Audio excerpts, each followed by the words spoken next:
Aquí inicia Noticias MBS Jalisco con Víctor Magaña, periodismo al momento.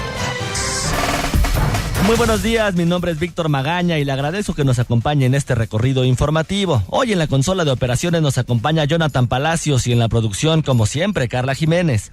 Le recuerdo que puede comunicarse con nosotros por las distintas vías que tenemos a su disposición, los teléfonos 36-298-248 y 36-298-249, o bien en @MBS Jalisco en Twitter y MBS Noticias Jalisco en Facebook. Escríbame también en mi cuenta personal, @semáforo en ámbar. Es martes 31 de mayo y déjele platico un poco de lo que tendremos para que no se vaya. Ayer ya platicábamos sobre los 12 años que han pasado luego de las tremendas violaciones que realizó el Estado a manifestantes, y algo que ha quedado claro es la impunidad que tienen aquellos que cometen violaciones a los derechos humanos.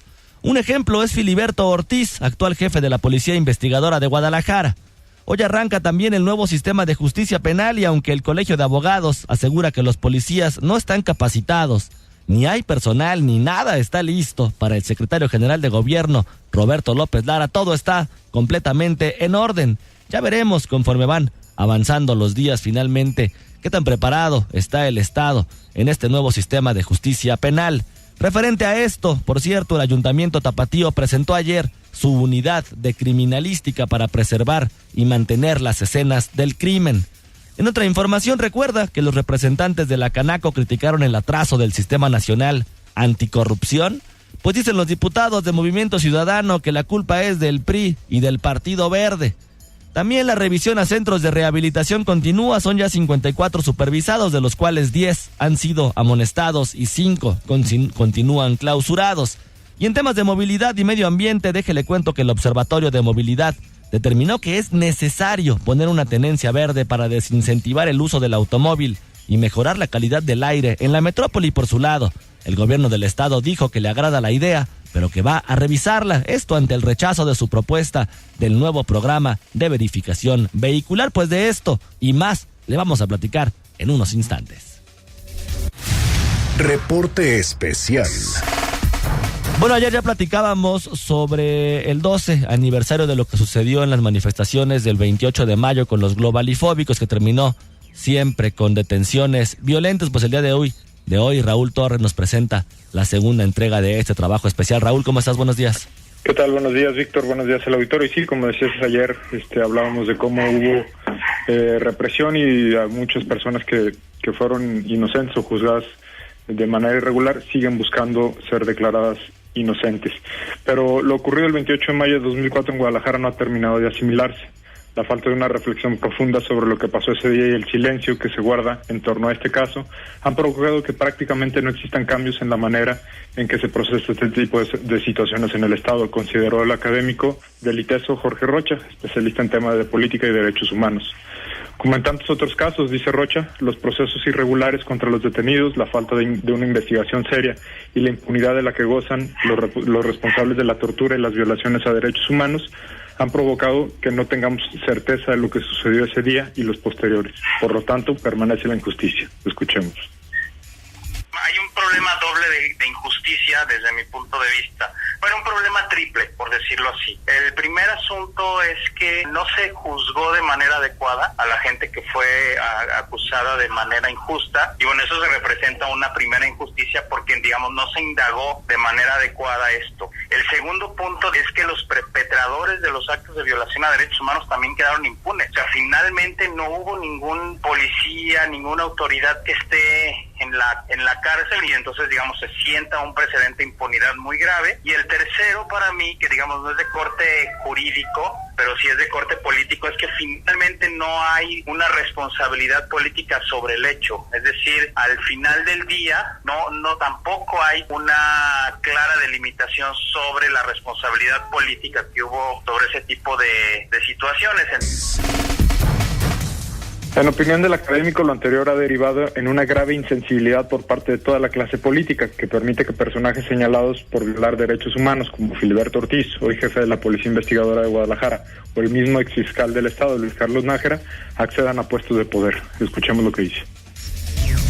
Mira, a mí me parece que es una insensibilidad política grande el poder, digamos, el volver a tener a estos personajes sobre la palestra cuando se sabe claramente que no hubo un proceso de investigación adecuado, ¿no? Entonces ellos pueden decir, no, pues es que no tienen señalamientos, claro, pero eso es porque no hubo una investigación, digamos, verdaderamente cualificada al respecto. Y bueno, está este caso de este señor, pero bueno, el más grave es el de Luis Carlos Nájera, que en ese momento, en el momento de los hechos, era el encargado de seguridad del municipio de Guadalajara y que terminó prácticamente poco más de 2 décadas en puestos de altos vuelos en términos de seguridad en el estado, ¿no? El viernes 28 de mayo de 2004, Liliana Galaviz documentaba fotográficamente la protesta para el Centro de Medios Libres y tras los primeros enfrentamientos entre policías y algunos manifestantes cayó al piso. Ahí, junto a otras personas, fue rodeada por antimotines que comenzaron a golpear. A ella le causaron un traumatismo craneoencefálico. También fue torturada e intimidada para firmar una declaración que la inculpó. Entre sus agresores reconoce a Filiberto Ortiz. Eso es lo que comenta.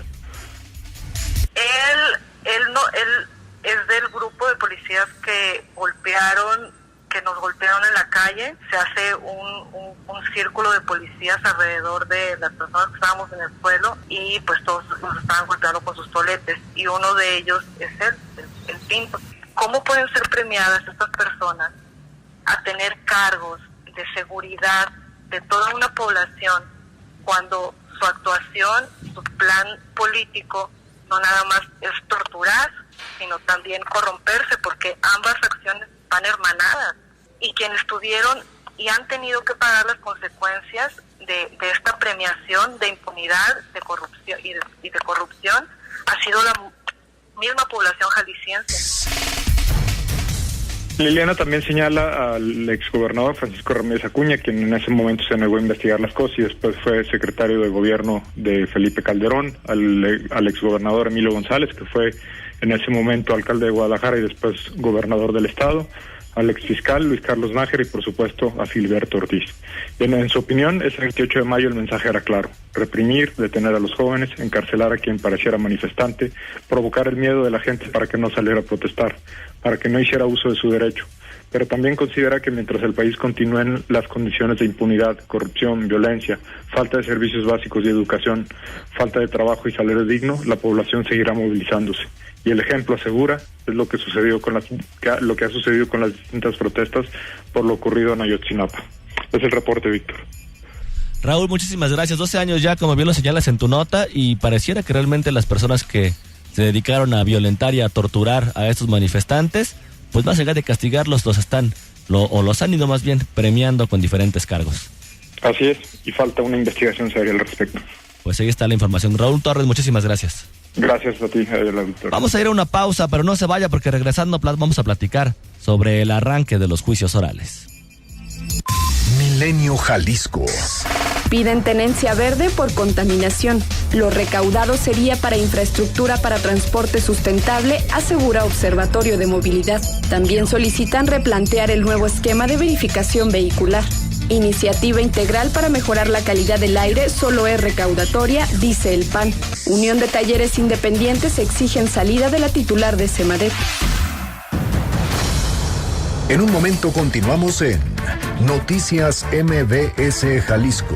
Periodismo al momento.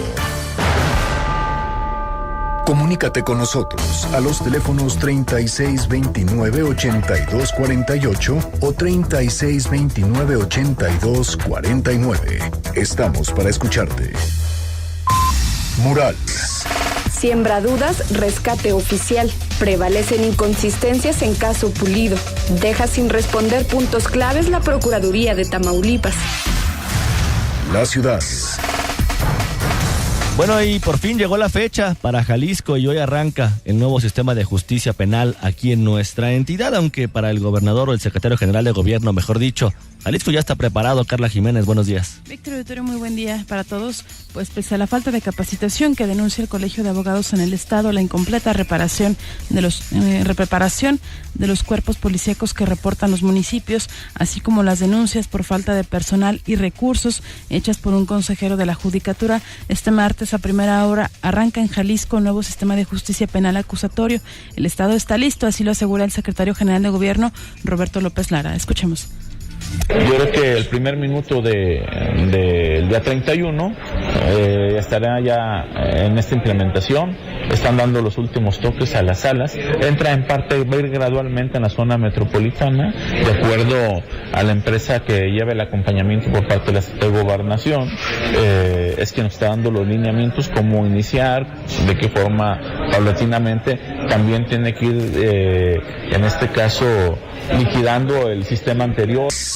Bueno, por su parte, el fiscal general del Estado, Eduardo Almaguer Ramírez, respalda el dicho y asegura que todos los implicados de esta dependencia están ya listos para iniciar con los nuevos sistemas, el nuevo sistema de justicia penal y que son los juicios orales, por lo que presume incluso las instalaciones de la Fiscalía están ajustadas ya al nuevo sistema, incluso 15 días antes de la fecha límite para su implementación oficial. Escuchemos.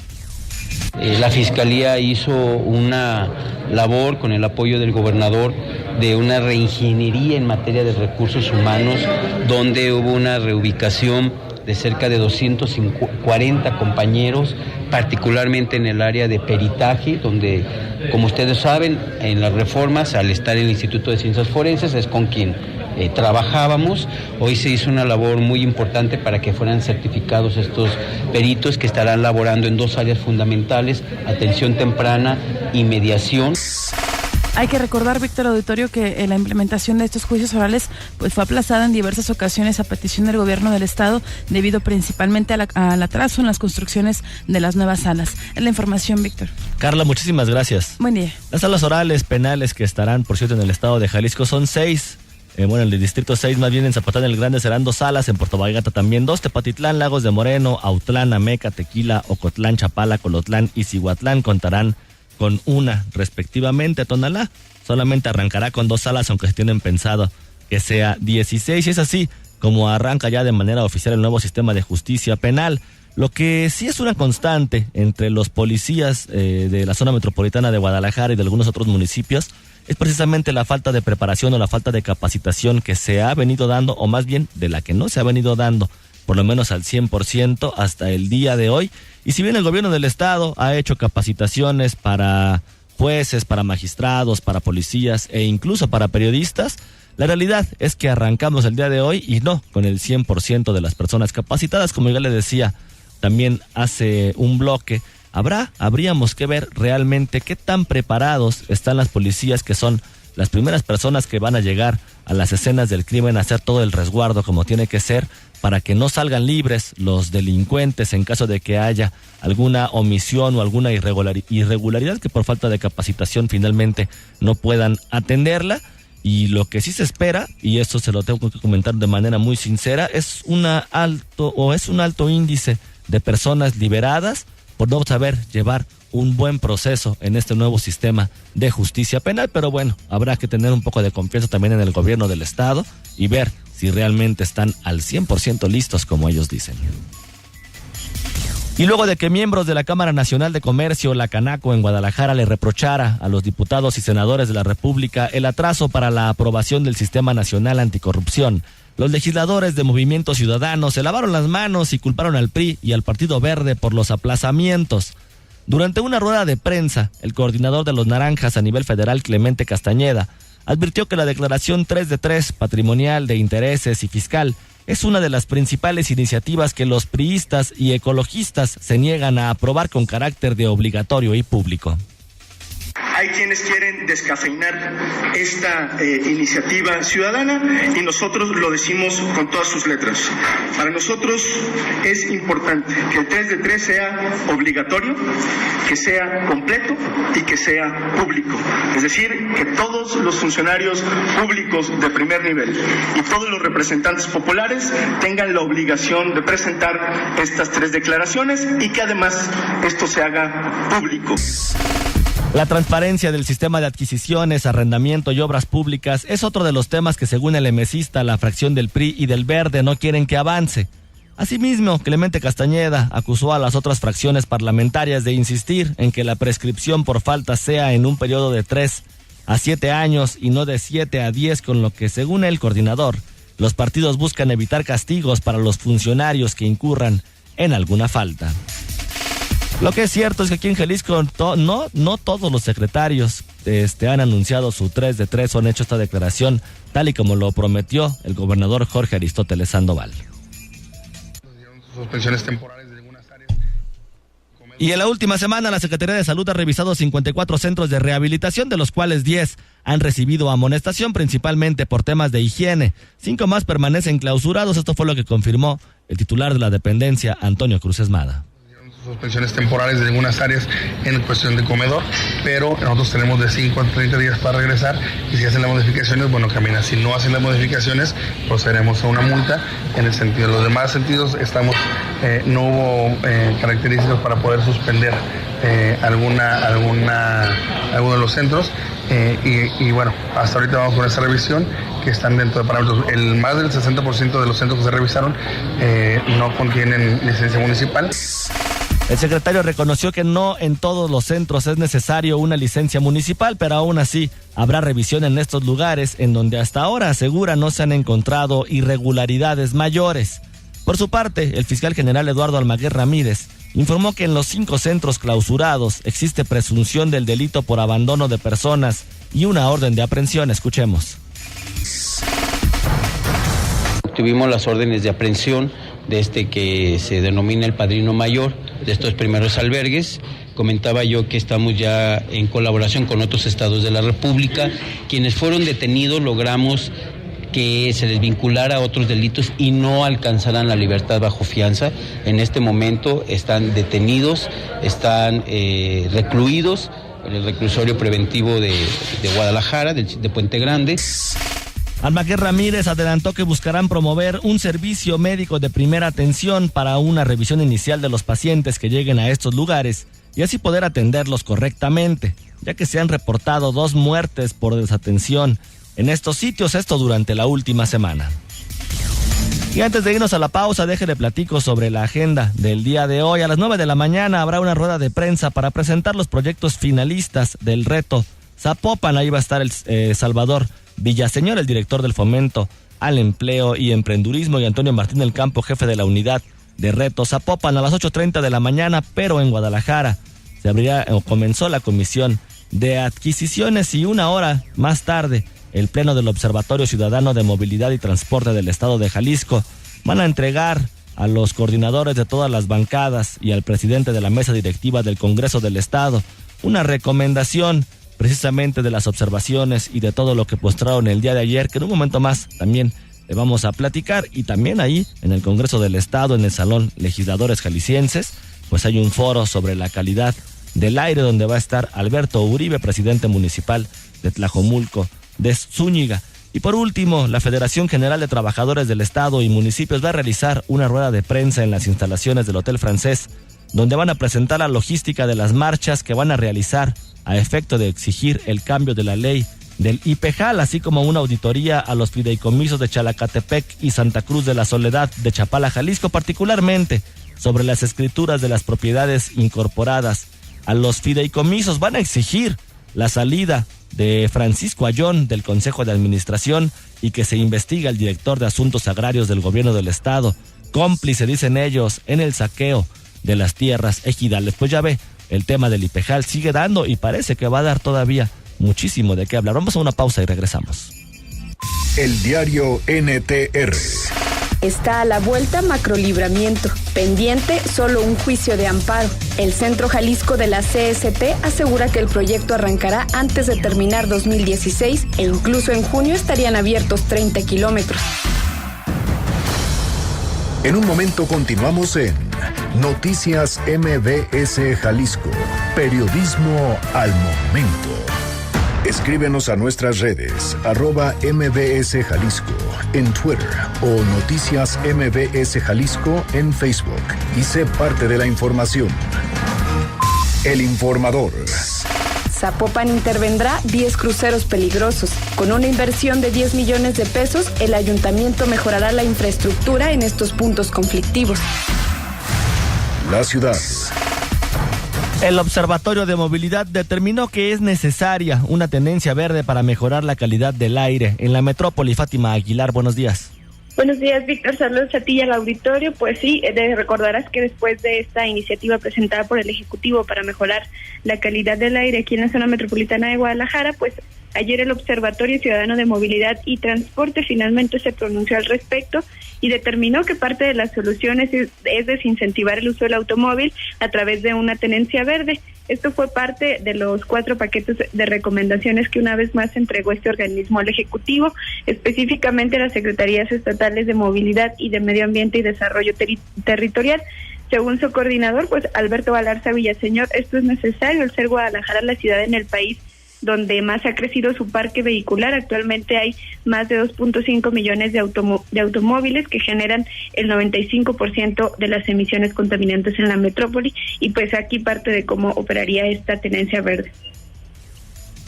Basada en la antigüedad, desempeño vehicular y eficiencia energética de los autos. Diseñar e implementar un fideicomiso verde, receptor de los recursos de la tenencia verde, y quienes tienen que manejar este fideicomiso. En principio, tiene que tener el espíritu de cómo está formado el Observatorio Ciudadano de Movilidad y Transporte, y debe de ser un fideicomiso hipertransparente y por lo tal hiperfiscalizado y de alto nivel técnico. Bueno, pues los integrantes del observatorio calcularon que este fideicomiso, que se juntaría con todos los cobros que serían de esta tenencia verde, podría recaudar anualmente alrededor de 5,000 millones de pesos que deberían ir destinados al mejoramiento y modernización del transporte. Escuchemos nuevamente a Alberto Galarza. Con 5,000 millones de pesos del primer año se podría pagar el peribús, se podrían cambiar todas las paradas de camión de toda el área metropolitana, con paradas dignas, con paradas importantes. Se podría hacer un programa para transformar todos los vehículos de gobiernos estatales y municipales para vehículos eléctricos. Se podría hacer un programa para cambiar que todos los taxis de esta ciudad sean híbridos o eléctricos, y en un solo año podríamos hacer, por dar un ejemplo, esas acciones y sobraría dinero.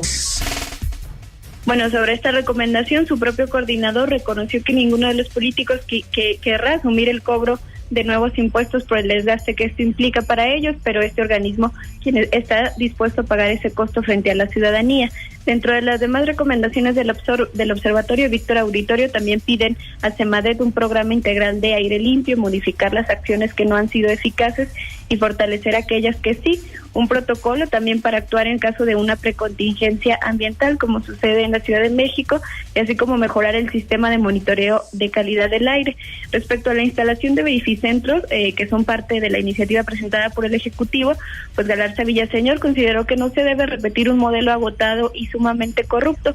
En ese sentido, la recomendación del observatorio fue que se debe garantizar el control público de los centros o estaciones de medición para no trasladar la rectoría a particulares, y también evitar que el esquema de concesión genere monopolios o situaciones de corrupción. Pues es el reporte, Víctor. Fátima, muchísimas gracias. Buenos días. Y debido a que la fracción del Partido Acción Nacional en el Congreso local consideró que la iniciativa sobre la calidad del aire del Ejecutivo es confusa, tiene inconsistencias y no está bien justificada, van a solicitar someter esta propuesta a una consulta popular. Fue su coordinador Miguel Monraz Ibarra quien consideró que los ciudadanos deben opinar cómo se puede mejorar esta iniciativa. Que le preguntemos a la sociedad con el propósito de incluir sus observaciones y que esta responsabilidad, este modelo de mejora de la calidad del aire es una responsabilidad compartida, no solamente a cargo de los ciudadanos y de su bolsillo, y estaremos apostando a una consulta abierta, una consulta franca.